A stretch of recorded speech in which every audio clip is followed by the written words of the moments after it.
que nous serrions les rangs et que, comme j'ai dit, nous allions vers une belle victoire. Alors, le président Sall, vous avez eu à être à ses côtés.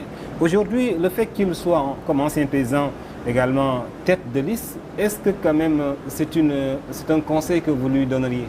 Bon, ça, je ne vais pas entrer dans quel conseil je lui donne. Je constate d'abord qu'il a démissionné des 4P, ce que voilà, j'appelais tout cela depuis plusieurs semaines, plusieurs mois, parce que c'était une incongruité. D'abord qu'un président africain ait travaillé pour un président français, moi j'ai trouvé ça choquant. Bon, donc il est démissionné, c'est déjà une bonne chose. S'il décide de revenir dans le jeu politique, il le fera à ses risques et périls. Il sera traité comme un politicien, après avoir été un chef d'État, il sera traité comme un politicien et on espère surtout qu'il viendra faire campagne. Il ne compte pas faire campagne à partir de l'étranger. Ça, les Sénégalais ne voient pas comment... Et vous pensez qu'il sera à Dakar? Je pense que la logique, ça doit être ça. La logique, c'est qu'il vienne faire campagne personnellement. Autrement, moi, si j'étais un Sénégalais qui ne fait pas de politique, je ne vais pas voter pour quelqu'un qui n'a même pas l'amabilité de venir se présenter à moi. Vous êtes tête de liste, vous venez sur le terrain. Nous, quand on ne le combattait pas à partir de l'étranger. Hein. Mais qu'il fasse comme nous, qu'il vienne. S'il vient aussi, est-ce qu'il n'y aura pas de soucis pour votre candidat Ousmane Sonko? Même si on sait qu'ils ont gagné quand même il y a de cela 6 mois. Mais quel souci il peut y avoir? On a gagné largement. C'est à lui qu'il faut poser la question. Mais je le mets au défi d'être là. Nous ne sommes pas au second tour de la dernière présidentielle. Non, on a gagné avec 54% dès le premier tour. Ouais. Ça, c'est clair. Ouais.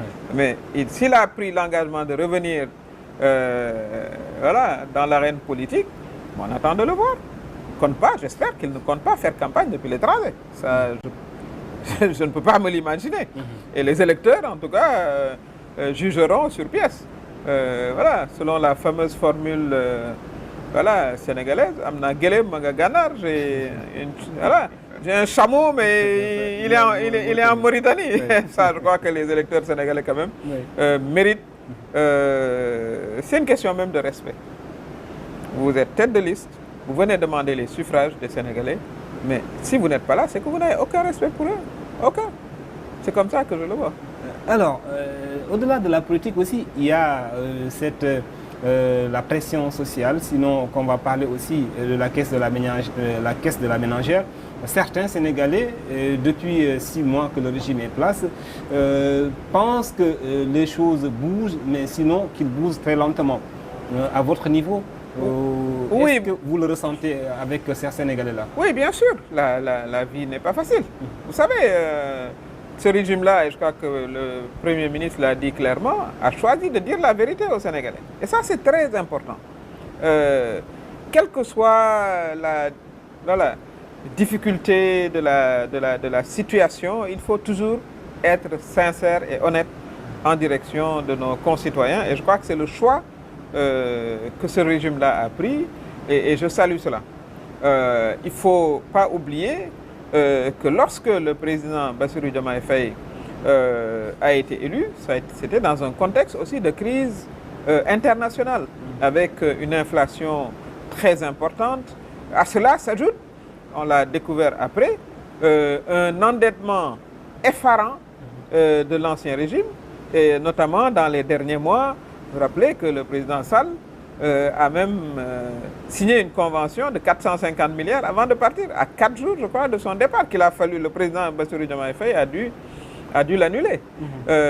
Donc ça, nous reconnaissons que c'est difficile, mais c'est justement là où notre talent va se révéler, je pense, pour prendre en charge vraiment ces difficultés de manière tout à fait honnête et transparente. Je pense qu'il faut présenter, et ça a été fait, les comptes de la nation tels que celui qui dirige une tête de liste les a laissés au pays, au Sénégal. Et nos partenaires, je pense, ont apprécié cet exercice d'honnêteté. À vous entendre, nous sommes très loin des engagements ou bien des promesses électorales que le pays va changer une fois que Pastef accède au pouvoir. Mais il va changer, mais il va passer par différentes phases pour changer. La politique, ce n'est pas de la magie. C'est pas vous arrivez, vous changez tout. Ça, je crois que les Sénégalais ne s'attendent même pas à ça. Parce que c'est des personnes raisonnables quand même. Mais ce qu'il faut faire, avant d'aller vers ce changement, il faut faire le point de la situation qui a été trouvée sur place. Une situation qu'on a souvent masquée, on a déguisé les comptes, on les a maquillés, et ça, il faut le déplorer. Qu'on revienne à la sincérité budgétaire, à l'honnêteté budgétaire même, je dirais, c'est ce qui est souhaitable. À ce moment-là, on discutera avec nos citoyens pour trouver les solutions en gaspillant moins, en étant plus rationnel, voilà, en étant plus transparent. Parce qu'on ne peut pas bâtir quelque chose de solide dans voilà, les artifices, le maquillage, le chiffre.